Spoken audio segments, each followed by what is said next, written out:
Hello friends, if you want to start learning AI, first learn Python programming language. Understand some basics variables, loops, functions, libraries because Python is nowadays number one programming language for AI learning. So start from Python.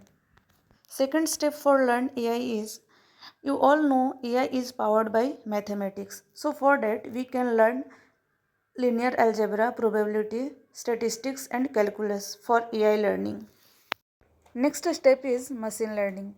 You can learn supervised learning, unsupervised learning and also you can learn regression classification.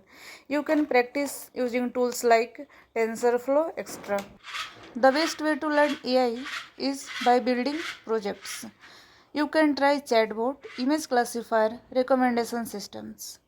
Real projects will improve your AI skills very fast. So these tips is very useful if you want to really learn AI. Finally, move to advanced AI topics like deep learning, NLP, computer vision, generative AI. Keep learning and building projects to become an AI expert. I hope this video will very helpful for you. If you really like this video, please subscribe my channel for more informative videos and you can also drop a message if you want any topic videos. Thanks for watching.